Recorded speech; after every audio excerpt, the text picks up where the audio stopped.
দিল্লিতে বসে শেখ হাসিনা একটি কাণ্ড ঘটাচ্ছেন বা একটি কথা বলছেন আর সারা বাংলাদেশ এটা নিয়ে আমরা হৈ হৈ রই রই শুরু করে দেই। শুধু তিনি নন, তার বাইরে অসংখ্য নেতা, যেমন ধরুন জাহাঙ্গীর কবির নানক, বাহাউদ্দিন নাসিম, ওবায়দুল কাদের, তারপর সাবেক স্বরাষ্ট্রমন্ত্রী তিনি।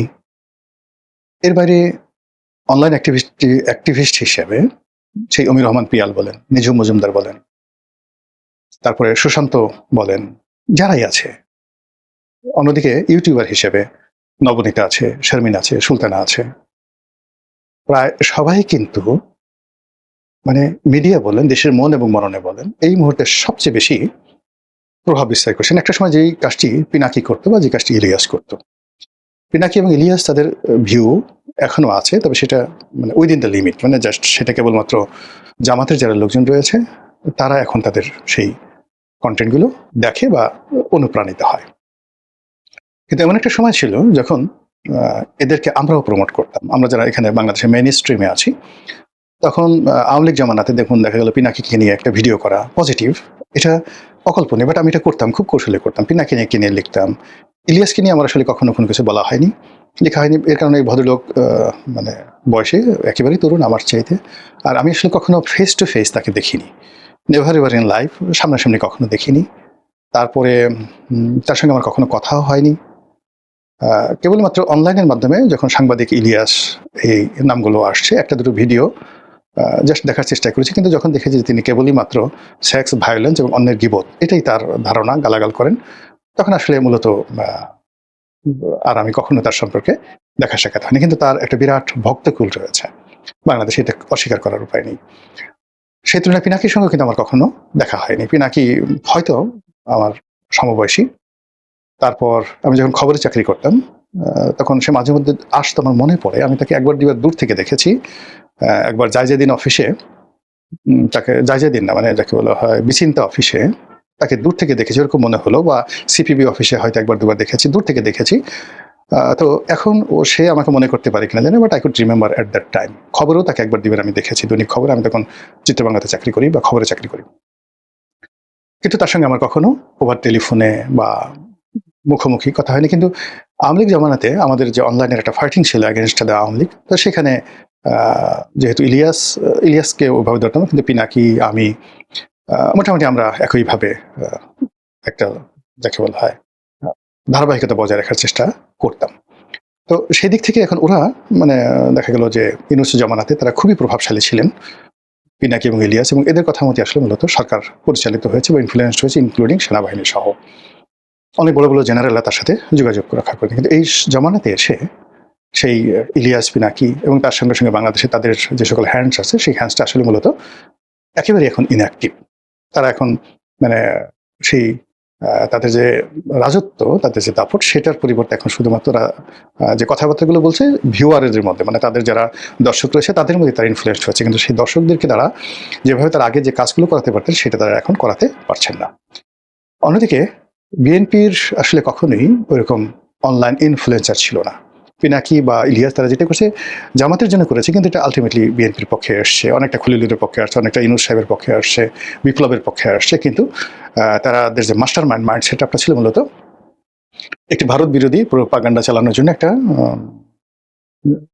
ইসলামিক যে রেভলিউশন, এটার জন্য মূলত তারা চেষ্টা করেছে, what ever maybe.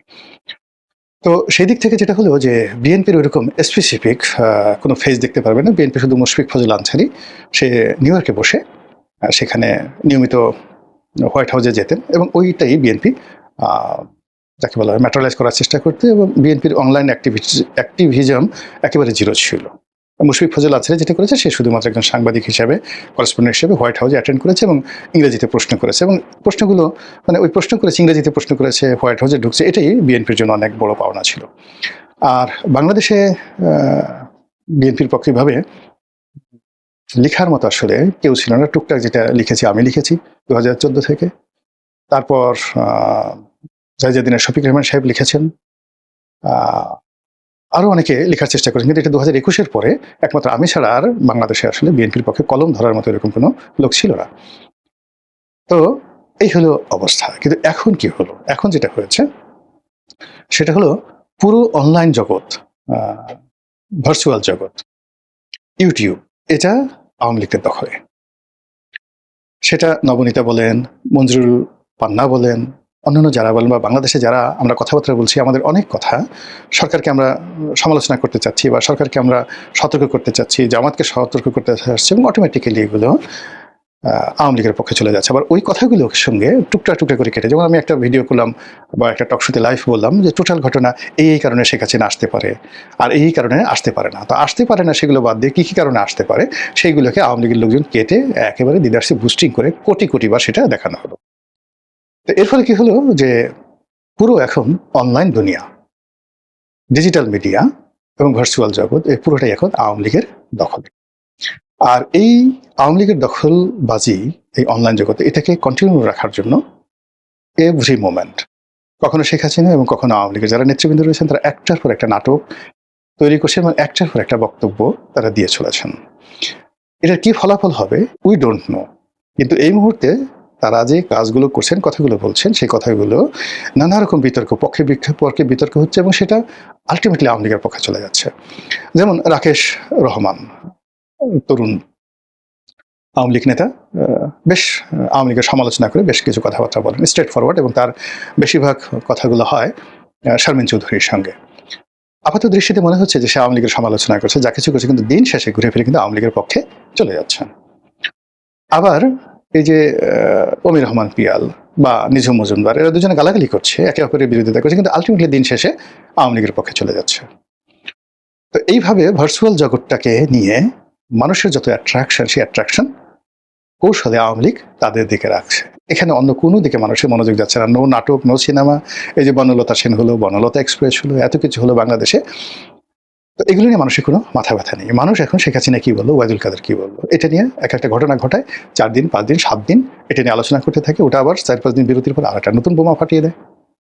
Recently Sheikh Hasina আসবে, তারপরে শেখ হাসিনার যাকে বলা হয়, আগে দেখলাম যে তার পদত্যাগপত্র পাওয়া যাচ্ছে না, তারপরে তথ্য বের করা হলো পদত্যাগপত্র ভ্যানিটি ব্যাগে করে নিয়ে গেছেন।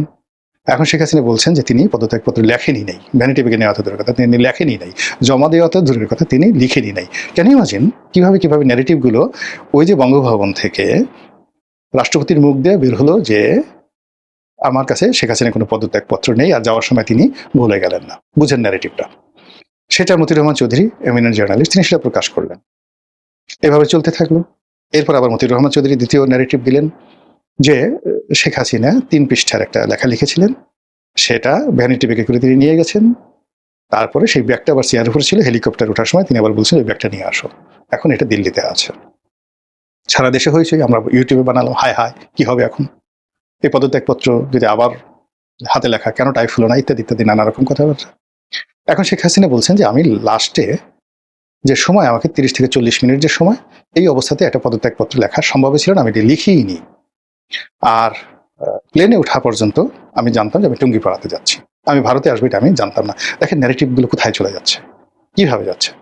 তো এটা নিয়ে আলোচনা হচ্ছে ইন্টেলেকচুয়াল লেভেলে। আর যারা সরকারি কর্তা ব্যক্তি, বিচার বিভাগ, মিলিটারি, যারা এই আন্দোলনের সঙ্গে জড়িত, তারা, যারা কুয়ের সঙ্গে জড়িত, তারা সব মিলিয়ে এই জিনিসগুলো যখন তারা শুনে এক ধরনের আতঙ্ক ছড়িয়ে পড়ছে। এবং যে কোনো মার্কেটিং বা অ্যাচিভমেন্ট বা প্রতিপক্ষকে পরাজিত করার সবচেয়ে বড় টেকনিক হলো ভয় ধরিয়ে দেওয়া।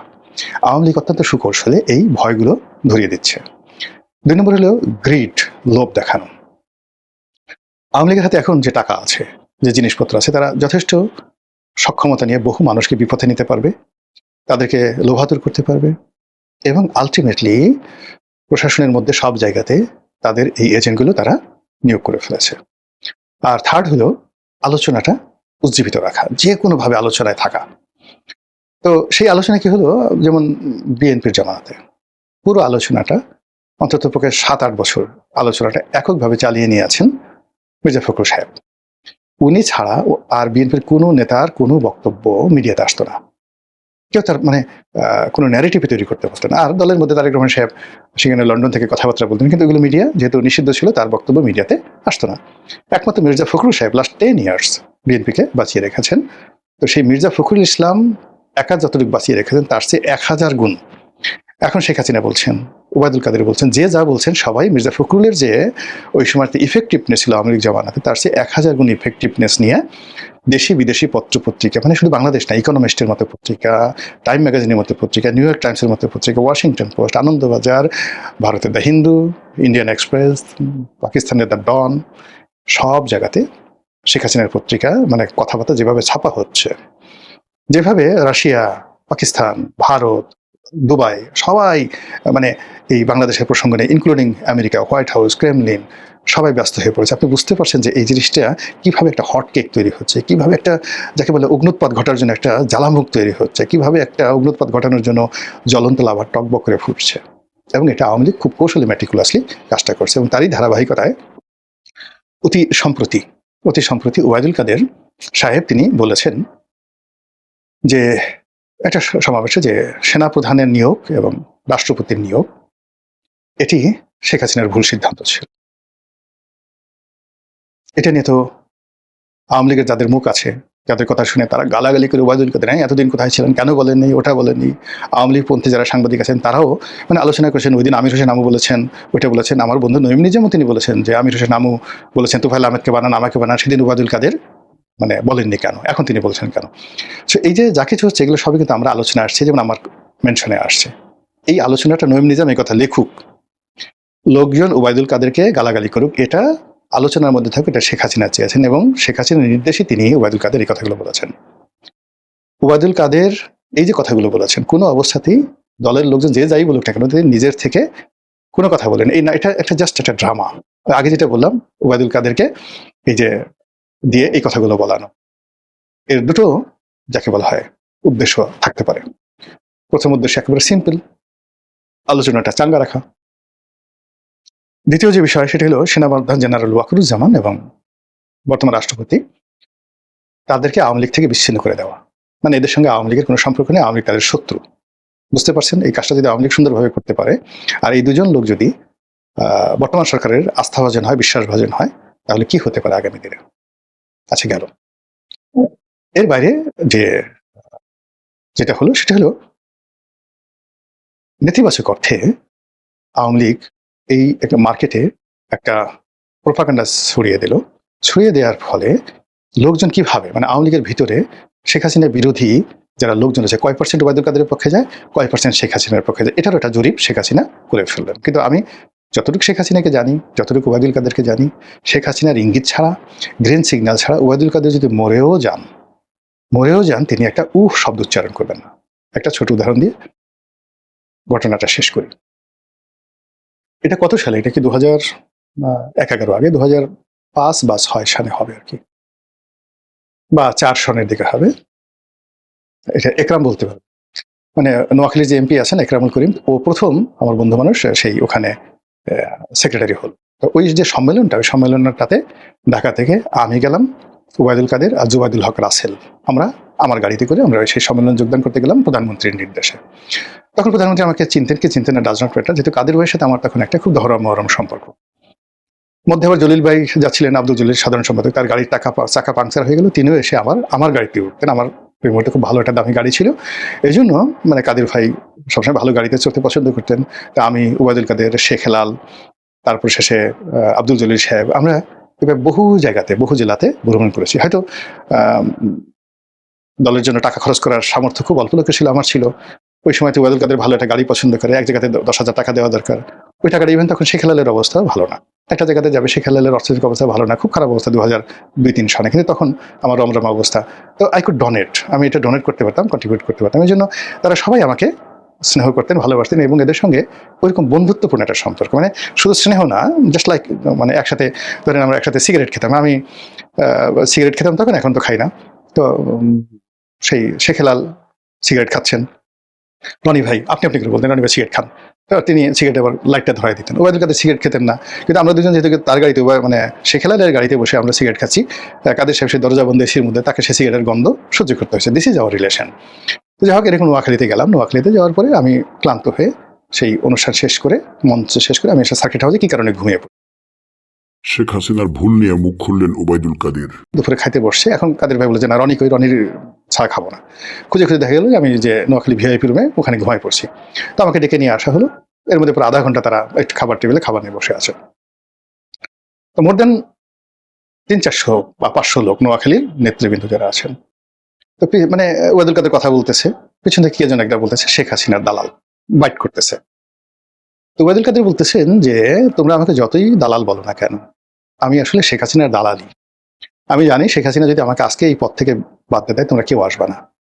আমিও শেখ হাসিনা একই কথা শুনি, একই জিনিস শুনি, তারপরেও আমার রুটি রুজির জন্য, আমার বেঁচে থাকার জন্য, দল করার জন্য শেখ হাসিনার দালাল করতে হয় এবং আমি কাজ করব।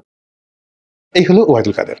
পাশে থেকে মানে আব্দুল জলিল সাহেব বলে, ও কাদের, দালালি কি আমি কম করি নাকি?